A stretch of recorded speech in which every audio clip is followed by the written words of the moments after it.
गली में खड़ी होकर खाने वाली चटोरी देवरानी। बहू, तुझे कई दिनों से कहना चाह रही हूँ कि अब खाने में इतना मसाला मत डाला कर। आजकल रोज रात को मेरी तबीयत खराब हो जाती है। हाँ बहू, ठीक कह रही है, मेरी भी तबीयत कुछ ठीक नहीं लग रही है और आज तो मन इतना खराब हो रहा है कि मैं तेरे हाथ का ये मसालेदार खाना नहीं खा पाऊंगी। तुम लोग खाना खा लो, उसके बाद मुझे अस्पताल लेकर चलना। ठीक है माँ, मैं खाना खा लेता हूँ, फिर आपको और सुजाता को डॉक्टर के पास लेके चलता हूँ। हाँ पापा जी, आप इन्हें अस्पताल लेकर जाइए। बाकी आज से मैं कम मसाले में ही खाना बनाऊंगी। अब खाना खाकर रामदेव अपनी पत्नी और माँ को डॉक्टर के पास लेकर आता है। डॉक्टर चेकअप करते हैं। रामदेव जी, आपकी पत्नी का डाइजेस्टिव सिस्टम बहुत ज्यादा वीक हो चुका है और आपकी माँ, उनकी उम्र तो 80 साल है। इनका तो लीवर पूरी तरीके से बैठ चुका है। अब ये जब तक दलिया खिचड़ी खाएंगी तभी तक ठीक रहेंगी। इन्होंने अगर जरा भी लापरवाही की तो इनका लीवर फेल होने का डर भी है। बाप रे बाप, इतनी गंभीर बीमारी मेरे घर के लोगों को कैसे हो सकती है? रामदेव जी, आजकल के खाने में बहुत मिलावट है। इतना मिलावट कि छोटे छोटे बच्चों को भी आजकल ऐसी गंभीर बीमारियां हो रही है। बाकी मैंने दवाइयाँ दे दी है, आप इन्हें समय से दवाइयाँ खिलाइएगा और खाना वही दीजिएगा जो मैंने आपको बताया है। अब रामदेव अपनी माँ और पत्नी को लेकर घर आता है और सारी बातें अपनी बड़ी बहू मोहिनी से कहता है। बाप रे, मम्मी जी और दादी जी के शरीर में इतनी बड़ी बड़ी समस्या हो गई। अब तो मैं कान पकड़ती हूँ, आज से ना तो मैं मिर्च मसाले का इस्तेमाल करूंगी और ना ही घर में चटपटा खाना बनाऊंगी। हाँ भाभी, आज से आप साधारण सिंपल उबली हुई दाल चावल और हरी हरी सब्जियां बनाना। बाकी हम लोगों को कभी कुछ खाने का मन हुआ तो हम बाहर से खरीद कर खा लेंगे। तभी गुस्से से रामदेव कहता है, अरे कोई जरूरत नहीं है बाहर का कुछ खाने का। डॉक्टर ने साफ कहा है कि आजकल के खाने में बहुत मिलावट हो रही है, जिससे छोटे छोटे बच्चे भी ऐसी गंभीर बीमारियों से जूझ रहे हैं। इसलिए बहू जो घर में सिंपल सादा खाना बनाएगी, सबको वही खाना खाना है। अब उस दिन के बाद से मोहिनी अपने घर में तीनों टाइम सिंपल रोटी और हरी सब्जी साधारण और रात को सबके लिए खिचड़ी दलिया जैसा खाना बनाना शुरू कर देती है, जिससे धीरे धीरे सुजाता और उर्मिला की तबीयत में सुधार होने लगता है। लेकिन वहीं पिंकी, सुरेश, आकाश और मोहिनी का बेटा पिंटू ये उबला हुआ खाना खाकर परेशान होते हुए कहता है, मम्मी, क्या आप रोज रात को खिचड़ी और दलिया बनाकर रख देती हो? मुझे ये सब खाने का मन नहीं करता। मुझे pasta, Maggi, noodles, macaroni, sandwich जैसी चीजें खानी है। हाँ भाभी, ये आप उबला हुआ खाना मम्मी और दादी को ही क्यों नहीं दे देती? अरे आपने तो उनके साथ साथ हमें भी मरीज बना दिया है। हाँ भाभी, कभी तो हमारे लिए कुछ अच्छा चटपटा मसालेदार खाना बना दिया कीजिए। अब तो मेरे गले से ये उबला खाना उतरता ही नहीं है। अब ये सब सुनकर गुस्से से सुजाता अपनी बड़ी बहू के पक्ष में कहती है, अच्छा, तुम लोगों का दिमाग खराब हो गया है क्या? ये जो एक के बाद एक फरमाइश बहू से करते जा रहे हो? अरे ये इस घर की बहू है, कोई नौकरानी नहीं जो सबकी फरमाइशों का खाना बनाएगी। हाँ सुजाता, बिल्कुल ठीक कह रही है। हम लोगों की सेहत खराब होने की वजह से हम वैसे ही उसकी कोई मदद नहीं कर पा रहे हैं, फिर वो अकेली बेचारी हमें जैसे पेशेंट का खाना बनाएगी, उसके बाद तुम्हारा खाना बनाएगी। अरे इतना खाना बनाकर ये बेचारी अकेले परेशान नहीं हो जाएगी? हाँ वैसे माँ और दादी ठीक ही कह रही हैं। हम लोगों को भी अब ये उबला खाना खाने की आदत डाल लेनी चाहिए ताकि मोहिनी को ज्यादा दिक्कत ना हो। अब इस दिन के बाद से मोहिनी को कोई भी घर में चटपटा मसालेदार खाना बनाने के लिए फोर्स नहीं करता।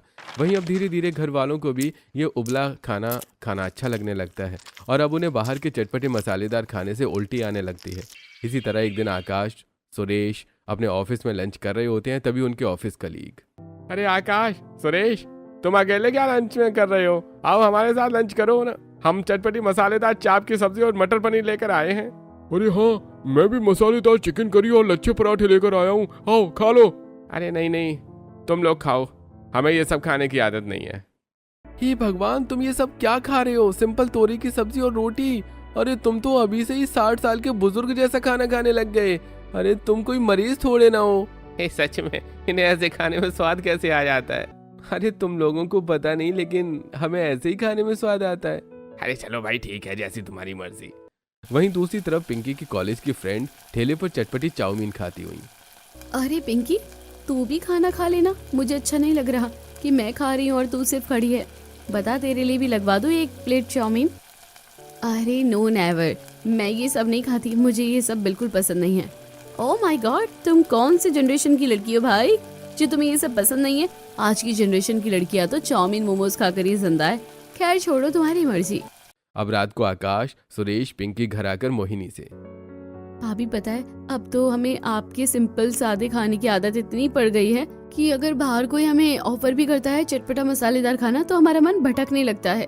सही कहा है, मुझे भी अब मसालेदार खाना बिल्कुल पसंद नहीं आता। ये तो बहुत अच्छी बात है। चलो मोहिनी, अब इसी बात पर तुम अपने हाथ से सिंपल साधारण जीरे वाली दाल, बासमती राइस और आलू का चोखा बना लो। सिंपल सादा खाना। वाह भाई क्या बात है, मेरे साथ साथ मेरे परिवार वाले भी सिंपल खाना खाना सीख गए हैं। खैर अच्छा है, जितना सिंपल खाना खाओगे उतना स्वस्थ रहोगे। अब मोहिनी रसोई में आकर सबके लिए सिंपल दाल, दूसरी तरफ बासमती राइस पका देती है और फिर कुछ आलू को उबालकर वो आलू का चोखा बनाती है और फिर दाल में तड़का लगाकर गर्मा गर्म साधारण सा खाना वो अपने ससुराल वालों को खिलाती है। ससुराल वाले भी ये सिंपल सादा खाना खाकर बहुत खुश होते हैं। अब इसी तरह कुछ हफ्ते गुजरते हैं और सुजाता अब अपने छोटे बेटे की शादी का फैसला लेती है। सुनिए जी, मैं सोच रही हूँ कि अब मैं सुरेश की शादी करवा दूँ। हाँ, तुम बिल्कुल ठीक कह रही हो। अब हमें सुरेश की शादी कर देनी चाहिए, आखिर उसकी भी अब शादी की उम्र हो गई है। एक बार उससे भी पूछ लो कि वो शादी के लिए तैयार है कि नहीं। अब उर्मिला इतना कहती है कि तभी सामने से सुरेश आता है। ये लो, बेटे का नाम लिया और बेटा हाजिर हो गया। क्या हुआ माँ, कोई बात थी क्या? हाँ बेटा, हम लोग सोच रहे हैं कि अब हम तुम्हारे हाथ पीले कर दे। तुम्हारी भी शादी की उम्र हो गई है और फिर तुम्हारी पत्नी आ जाएगी तो तुम्हारी बड़ी भाभी को थोड़ी हेल्प मिल जाएगी घर के काम काजों में। अरे तो इसमें पूछने वाली क्या बात है, मुझे आपके किसी भी फैसले से कोई ऐतराज नहीं है। अब ये सुनकर अगले ही दिन सुजाता अपने घर में पंडित जी को बुलाती है। ये देखिए सुजाता जी, ये बड़ी समझदार और अच्छे घर की लड़की है, देखने में भी खूबसूरत है। हाँ वैसे लड़की देखने में तो बहुत ही सुंदर है। मम्मी जी वैसे नाम क्या है इस लड़की का? जी जी, लड़की का नाम आराध्या है। नाम भी अच्छा है। पंडित जी हम इसी लड़की के यहाँ रिश्ता लेकर जाएंगे। अब अगले दिन सुजाता का परिवार आराध्या के घर रिश्ता लेकर जाता है। अरे आप लोग आ गए, आइए आइए अंदर आइए। अब लड़के वाले आकर सोफे पर बैठते हैं, जिसके बाद जान के लड़के वालों के लिए टेबल पर चटपटी दही भल्ले, समोसे, ब्रेड पकौड़े, कचौड़ी, नमकीन, नूडल्स, सैंडविच, मिठाई जैसी चीजें सर्व करती है। अरे आप लोग कुछ खाइए ना, मैंने इतने प्यार से आप लोगों के लिए नाश्ता लगाया है। अरे जानकी जी, खाना पीना तो होता रहेगा, आप पहले हमें लड़की से मिलवा दीजिए। लड़की कहाँ है आपकी? अच्छा ठीक है, मैं अभी बुला कर लाती हूँ। अब जानकी अपनी बेटी के कमरे में आती है, जहाँ कमरा पूरा खाली होता है। हे भगवान, की आराध्या कहाँ चली गई? लड़के वाले उसका इंतजार कर रहे हैं। आराध्या, आराध्या कहाँ है तू? अब जानकी आराध्या को ढूंढते ढूंढते बालकनी में आती है और बालकनी से जानकी देखती है कि उसकी बेटी गली में खड़ी होकर चटपटी चाट पापड़ी खा रही है। अरे आराध्या की बच्ची, तू यहाँ गली में खड़ी होकर चटपटी चाट पापड़ी खा रही है? तेरी चटोरी जुबान एक दिन के लिए शांत नहीं बैठ सकती थी। नीचे लड़के वाले तेरा इंतजार कर रहे हैं, जल्दी से पीछे के रास्ते से घर के अंदर आ, वरना मैं तेरी टांगे तोड़ दूंगी। अरे आ गई मम्मी, बस 2 मिनट। अब आराध्या मुंह साफ करके चुपचाप पीछे के रास्ते से लड़के वालों के सामने पहुंचती है। अरे जानकी जी, आपकी बेटी तो बहुत ही खूबसूरत है। हाँ, लड़की तो सच में बहुत सुंदर लग रही है। बेटा, तुम्हें पसंद है लड़की? हाँ, मुझे लड़की पसंद है माँ। अच्छा, और आराध्या तुम्हें मेरा देवर पसंद है ना? जी मुझे भी पसंद है लड़का। चलो जी, सुनकर अच्छा लगा। अब तो आप लोग फटाफट से कुछ ना कुछ खाना शुरू कीजिए, क्योंकि आप जब से आए हैं तब से आपने कुछ नहीं खाया। अब सुजाता का परिवार जो सिंपल सादा खाना खाता है, वो टेबल पर ऐसे मसालेदार चटपटा तला भुना खाना देखकर मुंह बनाते हुए कहता है, नहीं जानकी जी, हम ये सब नहीं खाएंगे। हम लोगों को ये सब खाना पसंद नहीं है। मैं भी कुछ नहीं लूंगा, मैं ये सिर्फ पानी पी लेता हूँ। मैं भी सिर्फ पानी ही पीऊंगी, मैं ये सब नहीं खाती। अब लड़के वाले सिर्फ पानी पीकर वहां से जाने लगते हैं। अब लड़के वाले जैसे ही जाकर अपनी कार में बैठते हैं, वैसे ही आराध्या फिर से घर के बाहर आती है और गली में खड़े होकर ठेले पर चटपटी चाउमीन खाने लगती है। तभी गाड़ी के शीशे से मोहिनी ये सब देखते हुए, मम्मी जी, ये मेरी होने वाली देवरानी ही है ना, जो गली में खड़ी होकर चटपटी चाउमीन खा रही है? अरे बहू, तेरी आंखों का धोखा होगा। अभी तो हम घर से निकले ही हैं और इतनी जल्दी बहू घर के बाहर आकर ये सब थोड़ी ना खाएगी। अब मोहिनी कुछ बोलती, घर वाले उसे चुप करवा देते हैं। वहीं आराध्या भी जी भरकर गली में चटपटी चाउमीन खाती है। तभी वहां पर उसकी माँ आकर उसके कानों को ऐंठती हुई कहती है, एक नंबर की चटोरी हो गई है तू, जरा सा भी कंट्रोल नहीं है क्या? अरे अभी तो थोड़ी देर पहले ही तू गली में खड़ी होकर चाट पापड़ी खा रही थी और अब फिर से गली में खड़ी होकर चाउमीन खाने लगी। अरे तो क्या हो गया माँ, ये गली हमारी ही है, हम यहाँ पर रहते हैं, हम जब चाहे कुछ भी खाएं। अच्छा, हम यहाँ रहते हैं और तू सारा दिन गली में ही खड़ी होकर कुछ ना कुछ खाती रहेगी। चुपचाप से घर के अंदर चल। अब आराध्या घर में आती है और टेबल पर पड़े चटपटे नाश्ते को भी फटाफट खाने लगती है। हे भगवान, फिर से खाना शुरू कर दिया तूने चटपटा खाना। अरे अपनी जुबान पर थोड़ा कंट्रोल लगा ले, शादी के बाद ये सब खाने को नहीं मिलेगा। वैसे भी तेरे ससुराल वालों को देखकर लग रहा था कि वो लोग चटपटा मसालेदार खाना बिल्कुल नहीं खाते, तभी तो मेरे बनाए हुए नाश्ते को उन्होंने हाथ तक नहीं लगाया। ऐसा नहीं है मम्मी, आज के टाइम पर कौन उबला हुआ खाना खाता है। हो सकता है कि वो लोग थके हो, बाहर गर्मी भी तो कितनी ज्यादा हो रही है, इसी चक्कर में उन्होंने ये सब नहीं खाया होगा। लेकिन अपने घर तो वो खाते ही होंगे। अब ये बोलकर आराध्या अपनी माँ को चुप करवा देती है और अब इसी तरह से 3 से 4 हफ्ते गुजरते हैं, जिसके बाद आराध्या पूरी विधि विधान के साथ शादी करके अपने ससुराल आती है। आओ बहू रानी, इस कलश को गिराकर घर के अंदर गृह प्रवेश करो। अब आराध्या कलश गिराकर घर के अंदर गृह प्रवेश तो करती है, लेकिन उसके चेहरे पर एक अजीब सी परेशानी दिख रही होती है। क्या हुआ बहू, परेशान लग रही हो? सब ठीक तो है ना? हाँ मम्मी जी, सब ठीक है, बस वो हल्की सी भूख लग रही थी। अरे देवरानी जी, तुम्हें भूख लग रही है तो तुमने बताया क्यों नहीं? रुको, मैं अभी आपके लिए कुछ बना कर लाती हूँ। अरे नहीं नहीं, रुकिए जी जेठानी जी, इतनी रात को आप क्या बनाएगी मेरे लिए? यहाँ गली में कुछ बिकता नहीं है क्या? मैं गली में जाकर खड़ी होकर खा लेती हूँ। ये कैसी बातें कर रही हो बहू तुम? अरे नहीं, नवीली बहू ऐसे गली के बाहर खड़ी होकर खाएगी तो लोग क्या कहेंगे? ओह सॉरी, ठीक है, हाँ तो मैं कुछ ऑनलाइन मंगा लेती हूँ।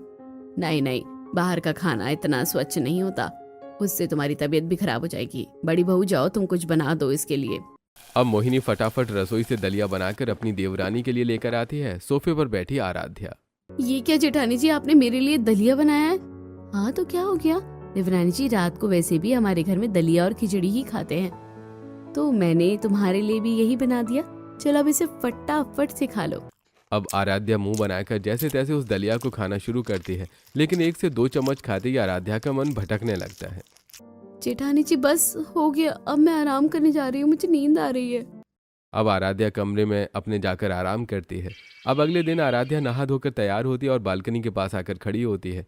तभी उसकी नज़र गली के ठीक थोड़ी दूर पर बिक रहे चाउमीन, मोमोज, टिक्की, बर्गर के ठेले पर जाती है। हे भगवान, मोमोज, टिक्की, बर्गर वाले सुबह सुबह अपना ठेला लगाकर गली में खड़े हो गए। इनकी खुशबू से तो मेरा दिमाग खराब हो रहा है, लेकिन अब इस परिवार की मैं बहू हूँ, मैं बाहर ये सब नहीं खा सकती। कोई नहीं, मैं घर में ही बना लूंगी। अब आराध्या रसोई में आकर चटपटे खाने जैसे सोया चाप, मिक्स वेज, मसाला पनीर, दाल तड़का, पुलाव, रोटी सब कुछ बनाकर रेडी कर रही होती है। दूसरी तरफ पूरे घर में इन खानों की खुशबू फैल रही होती है। अरे मम्मी, दादी माँ, आज घर में कुछ अजीब सी हैवी खाने की खुशबू फैल रही है। मेरा तो मन भारी हो गया है इस खुशबू से। हाँ, मन तो मेरा भी भारी हो गया है इस खुशबू से। वैसे तेरी छोटी भाभी ये कुछ बना रही है। अब कुछ देर के बाद आराध्या अपनी पहली रसोई का खाना बनाकर डाइनिंग टेबल पर रखती है। खाने में चटपटा मसालेदार खाना देखकर आराध्या की जेठानी। अरे ये क्या देवरानी जी, आपने खाने में ये क्या मसालेदार चटपटा खाना बनाकर रख दिया है? इस खाने से तो मम्मी और दादी की तबीयत और ज्यादा खराब हो जाएगी, क्योंकि ऐसा खाना खाने से दादी के लीवर में इन्फेक्शन हो जाता है और मम्मी जी इस खाने को डाइजेस्ट नहीं कर पाती है। हाँ बड़ी भाभी, बिल्कुल ठीक कह रही हैं। हमारे घर में तो ना जाने कितने सालों से सिंपल उबला हुआ खाना बन रहा है, जिस वजह से हम लोगों को भी अब ऐसा ही खाना बिल्कुल पसंद नहीं है। भाभी आप इस खाने को ले जाइए, हमें उल्टी आ रही है ये खाना देखकर। पर मैंने बहुत मेहनत से ये खाना आप लोगों के लिए बनाया है, और इस खाने को खाकर आप लोगों को इतनी भी दिक्कत नहीं होगी जितना आप लोग सोच रहे हैं। बाकी रही बात दादी और मम्मी की, तो मैं उनके लिए कुछ और बना देती हूँ। रहने दे बहू, आज तो बना दिया तूने अपने मन से खाना, लेकिन खबरदार, जो कल से तूने हमारी सेहत के साथ खिलवाड़ करने की कोशिश की तो अंजाम बुरा होगा। बड़ी बहू समझा देना इसको कि हमारे घर में कौन क्या खाता है। अब सभी लोग जैसे तैसे उस मसालेदार खाने को खाकर अपने अपने कमरे में चले जाते हैं। वहीं आराध्या परेशान होकर अपने कमरे में चक्कर काट रही होती है। अरे क्या हुआ आराध्या, तुम इतनी परेशान क्यों हो? कोई बात है क्या? अरे अब मैं क्या बोलूँ इन्हें, सच बता दूं क्या? बता ही देती हूँ, क्या पता ही मेरी मदद करे। जी वो मुझे ये कहना है कि मेरी जुबान थोड़ी चटोरी किस्म की है और मुझे हर दिन कुछ ना कुछ बाहर का चटपटा खाने का मन करता है, लेकिन मैंने सोचा था कि शादी के बाद सब कुछ घर में बनाकर खाऊंगी, पर आपकी फैमिली तो ऐसी ही निकलेगी जिसे चटपटा खाना ही पसंद नहीं है। अच्छा तो ये बात है, पर आराध्या तुम्हें भी समझना चाहिए कि शादी के बाद लोगों को अपनी कई आदत बदलनी पड़ती हैं। वैसे ही तुम्हें भी बदलना होगा, क्योंकि अगर तुमने इस घर में कुछ भी चटपटा खाना बनाने की कोशिश की तो माँ और दादी जी को बहुत गुस्सा आएगा। अब ये सुनकर आराध्या चुपचाप कमरे से बाहर आ जाती है। अब देखते ही देखते दोपहर के 2 बज जाते हैं और आराध्या देखती है कि घर के सभी सदस्य आराम से सो रहे हैं और इस बात का फायदा उठाकर आराध्या घर से बाहर निकलती है और गली में बिक रही चटपटे चाउमीन मोमोज खरीद कर गली में खड़े होकर खाने लगती है। ओह गॉड भैया, कितने चटपटे चाउमीन बनाए हैं आपने, मजा आ गया खाकर। पर मुझे ये जल्दी जल्दी खाना होगा, मैं अपने ससुराल वाले से छुप कर आई हूँ यहाँ। अरे क्या बात है भाभी जी, चटपटे खाने की इतनी क्रेविंग हुई आपको कि आप चोरी चुपके गली में खड़ी होकर चटपटी चीज खा रही हैं। हाँ हाँ भैया, मुझे चटपटा खाना बहुत पसंद है और इसलिए मुझे जहाँ भी चटपटा खाना नजर आता है तो मैं वहीं खड़ी होकर उसे खाने लगती हूँ, फिर वो कोई गली हो या कोई नुक्कड़। अब पड़ोस के लोग आराध्या को देखकर, अरे ये तो सुजाता की नई नवीली दुल्हन है ना, देखो कैसे बेशरम की तरह गली में खड़ी होकर चटपटे चाउमीन खा रहे हैं और कितना हंस के बात कर रही है उस चाउमीन वाले से। बहू वाले तो कोई लक्षण ही नहीं है। छोड़ो, हमें क्या, जिसकी बहू है उसको कोई होश ही नहीं है कि उसकी बहू कहाँ गली में खड़ी होकर क्या खा रही है। वहीं आराध्या अब चुपचाप गली से चटपटी चाउमीन खाकर घर में आ जाती है और घर वालों को कुछ पता नहीं चलता। अब अगले दिन आराध्या की जेठानी अपने बेटे पिंटू को स्कूल से लेने जा रही होती है कि तभी आराध्या कहती है, अरे जेठानी जी कहाँ जा रही हो आप? कहीं नहीं, बस पिंटू को लेने जा रही हूँ, 2 बज गए हैं ना, उसकी छुट्टी हो गई होगी। अरे तो आप क्यों जा रही है? मैं जाती हूँ ना, मैं लेकर आती हूँ उसको। अब आराध्या पिंटू को लेने स्कूल जाती है और स्कूल से पिंटू को लेकर घर की तरफ आ रही होती है कि तभी उसे गली में चटपटे छोले भटूरे बिकते हुए नजर आते हैं। बेटा पिंटू, छोले भटूरे खाओगे? देखो कितने चटपटे हैं। नहीं नहीं, ये सब खाना बहुत गंदा होता है, मैं नहीं खाता। हे भगवान, बड़ों के साथ साथ बच्चों के दिमाग में भी ये फितूल भरा हुआ है। अच्छा ठीक है, तुम चॉकलेट खाओगे? मैं तुम्हें चॉकलेट दूं या फिर कोई आइसक्रीम? चाची मुझे आइसक्रीम खानी है। ठीक है, लेकिन मेरी एक शर्त है, जब तुम्हें आइसक्रीम खिलाऊंगी मैं तो तुम घर जाकर किसी से नहीं कहोगे कि मैं गली में खड़ी होकर चटपटे छोले भटूरे खा रही थी। ठीक है चाची। अब आराध्या पिंटू को आइसक्रीम दिलाती है और खुद मजे से गली में खड़े होकर चटपटे छोले भटूरे खाने लगती है। वहीं मोहल्ले की औरतें जो अपने बच्चों को लेकर घर जा रही होती हैं। अरे ये तो मोहिनी की देवरानी है ना, देखो ये कितनी चटोरी है, कैसे गली में खड़ी होकर छोले भटूरे खा रही है। 36 लोग देख रहे हैं, शर्म नहीं आती इसको। ये नहीं कि पैक करवा कर घर ले जाए। अरे पैक करवा कर घर कैसे ले जाएगी? मोहिनी के घर में कोई भी ये तला भुना तेल मसाले वाला खाना नहीं खाता। अच्छा ठीक है, लेकिन फिर भी इसको ऐसे गली में खड़े होकर नहीं खाना चाहिए। देखो वो छोले भटूरे वाला कैसे इसको घूर रहा है। अब आराध्या लोगों की बातों पर जरा भी ध्यान नहीं देती और मजे से छोले भटूरे खाकर पिंटू को लेकर घर आ जाती है। अरे देवरानी जी, घर आने में काफी समय लग गया आपको?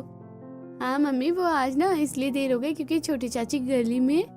अरे अरे पिंटू बेटा, मैंने तुम्हें क्या सिखाया था? चलो जाओ, अच्छे बच्चों की तरह पहले अपना यूनिफॉर्म चेंज कर लो। हाँ पिंटू बेटा, जाओ यूनिफॉर्म चेंज कर लो और आओ दोपहर का खाना खा लेते हैं। देवरानी जी आप भी खाना खा लीजिए। जेठानी जी बाहर बहुत धूप थी और अभी मैं गर्मी से बहुत ज्यादा परेशान हो रही हूँ, इसलिए मैं शाम को ही कुछ खाऊंगी, आप लोग खा लीजिए। अब इतना कहकर आराध्या कमरे में जाकर सो जाती है। अब इसी तरह एक दिन सुजाता के घर में मोहल्ले के घर से खाने का न्योता आता है, जिसमें सुजाता का सारा परिवार तैयार होकर पहुंचता है। दावत में हर तरह का स्पाइसी चटपटा खाना होता है। मम्मी जी, दादी जी, दावत में तो सब कुछ मसालेदार है, आप रुकिए, मैं आपके लिए फ्रूट चाट लेकर आती हूँ। वहीं दूसरी तरफ आराध्या खुद से, हे भगवान, दावत के खाने में तो बहुत ही चटपटी चीज रखी हुई है, पर अगर मैंने अपने ससुराल वालों के सामने ये सब खाया तो इनकी आत्मा किलस जाएगी। क्या करूं क्या करूं? हाँ, ये लोग तो अपने में लगे हुए हैं। एक काम करती हूँ, चटपटा खाना प्लेट में रखकर दावत से बाहर निकलकर गली में खड़ी होकर खा लेती हूँ। अब आराध्या अपने ससुराल वालों से छुप छुप कर खाने की टेबल पर आती है और प्लेट में चटपटी चाउमीन मोमोज पाव भाजी मसाला पनीर नान लेकर दावत से बाहर निकलती है और गली में खड़ी होकर खाने लगती है। ओहो, अच्छा हुआ मैं चुपचाप गली में आकर खाने लगी, वरना तो मेरे ससुराल वाले मुझे भी फ्रूट चाट खिलाकर दावत से वापस घर ले जाते। अब आराध्या इतना कहती ही है कि तभी शिवानी और निधि आराध्या को गली में खड़े होकर खाता देख लेती हैं और वो फौरन जाकर मोहिनी से कहती हैं, अरे ओ मोहिनी, तू इधर अपनी सास और दादी सास को फल फ्रूट खिला रही है, दूसरी तरफ तेरी चटोरी देवरानी गली में खड़ी होकर कुछ चटपटा खाना खा रही है। हाँ, और सब लोग हंस भी रहे हैं, कैसी चटोरी देवरानी है तेरी, जरा संभाल उसको। नहीं नहीं, वो हमारी छोटी बहू नहीं हो सकती। 1 मिनट माँ जी, आप चिंता मत कीजिए, मैं देख कर आती हूँ। अब मोहिनी गली में आती है लेकिन वहाँ आराध्या नहीं होती, पीछे से सुजाता भी आ जाती है। अरे शिवानी बहू कहाँ है? यहाँ मेरी छोटी बहू। हाँ शिवानी मेरी देवरानी, तो गली में कहीं नजर नहीं आ रही। तभी पीछे से आराध्या आती है। अरे आप लोग यहाँ क्या कर रहे हैं? मैं आप लोगों को अंदर ढूंढ रही थी।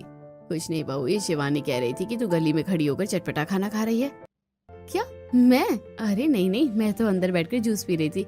जरूर शिवानी जी से कोई गलतफहमी हुई होगी। अब इतना कहकर आराध्या अपनी जेठानी और सास को लेकर पार्टी के अंदर आ जाती है।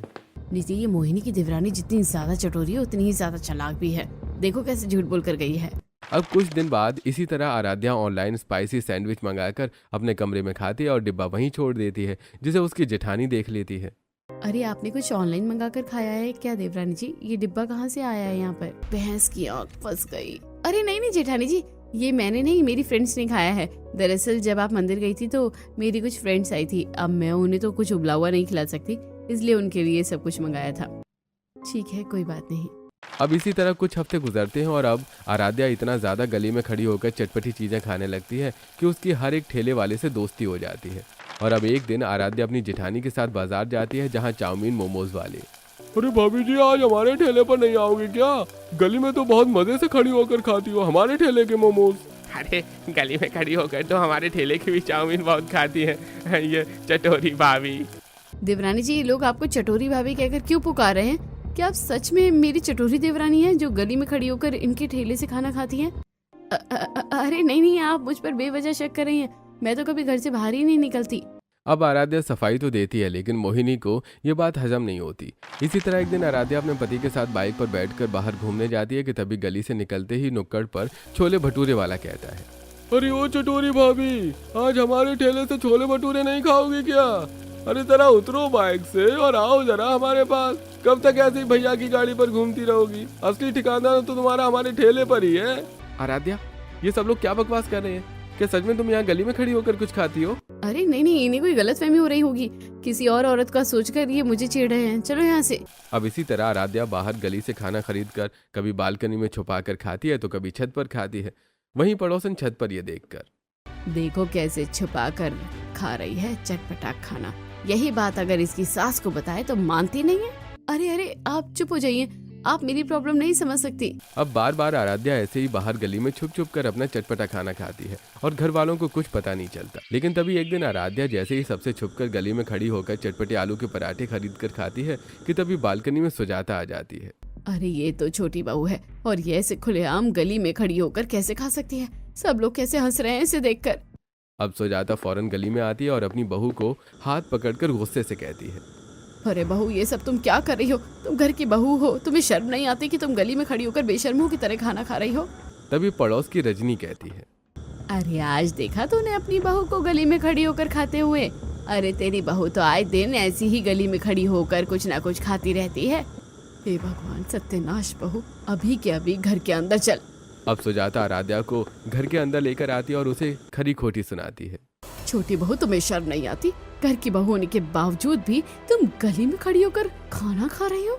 अच्छा, तो ये सचमुच में गली में खड़ी होकर कुछ न कुछ खरीद कर खाती है। तभी तो बाजार में वो चाउमीन वाले, मोमोज वाले इनको उल्टे सीधे कमेंट पास कर रहे थे। ये सब क्या है आराध्या? इसका मतलब तो उस दिन जब तुम बाइक पर मेरे साथ घूमने गई थी तो वो छोले भटूरे वाला तुम्हें ही वो गंदे कमेंट पास कर रहा था। बताओ, घर की बहू होकर गली में खड़ी होकर खाना खरीद कर खाती है और वो ठेले वाले, उनकी नीयत क्या ठीक होती है? वो तो हर बहू बेटी को सामान कम देते हैं और घूरते ज्यादा हैं। अब ये सुनकर गुस्से से आराध्या कहती है, जब आप लोगों को मेरी असलियत पता चल ही गई है तो मेरी बात कान खोलकर सुनिए। मैं आप लोगों की तरह उबला खाना नहीं खा सकती और अब मैं खुलेआम जो मन करेगा वो खरीद कर खाऊंगी, फिर चाहे वो गली हो या घर। और वो कोई गंदे कमेंट नहीं करते, आपकी सोच ही गंदी है। अब इतना कहकर आराध्या गुस्से से वहां से चली जाती है और इस दिन के बाद आराध्या खुलेआम सोकर उठते ही गली में चटपटे छोले भटूरे, मोमोज, आलू टिक्की खरीद कर खाने लगती है। वाह भैया, क्या चटपटी टिक्की बनाई है आपने, खाकर मजा आ गया। इतना ही नहीं, अब धीरे धीरे आराध्या गली में ठेले पर खाने के लिए नहीं आती है तो ठेले वाले आराध्या का दरवाजा पीटते हुए कहते हैं, अरे ओ चटोरी भाभी, कहाँ हो? घर से बाहर निकलो और गली में आओ, देखो हम ठेले वाले तुम्हारा इंतजार कर रहे हैं। अब आराध्या ठेले वालों की आवाज सुनकर गली में आती है और चटपटी चीजें खरीद कर गली में ही खड़ी होकर खाने लगती है। ये देखकर मोहिनी अपनी सास से कहती है, मम्मी जी, ये देवरानी जी तो जरूरत से ज्यादा ही चटोरी है और इस चटोरेपन के कारण इन्हें समझ नहीं आ रहा कि ये ठेले वाले कैसे उनसे मजे ले रहे हैं। मेरी तो किस्मत ही फूट गई इस चटोरी बहू को इस घर में लाकर। अरे सरेआम गली में खड़ी होकर कुछ न कुछ खाती रहती है और हमारी गली में बेइज्जती करवाती है। अब मोहिनी आराध्या के पास आकर, अरे देवरानी जी, अब और कितना गली में खड़ी होकर आप अपना ये चटपटा खाना खाएंगी? और सब लोग आपको देख रहे हैं, यहाँ से चलिए ना। अरे आपको क्या दिक्कत है? मुझे मेरा चटपटा खाना खाने दीजिए ना। घर में तो कुछ बनाने देते नहीं हो आप लोग। तो बाहर खाओ तो भी दिक्कत होती है। अब ये सुनकर मोहिनी गुस्से से चली जाती है। अब इसी तरह कुछ हफ्ते गुजरते हैं और एक दिन आराध्या रात के 12 बजे गली में लगे ठेले के पास आती है। अरे भैया, आपकी चाउमीन की खुशबू मेरे कमरे तक जा रही थी और मैं खुद को रोक नहीं पाई। अब जरा मुझे गर्मा गर्म ये चटपटी चाउमीन खिला दीजिए।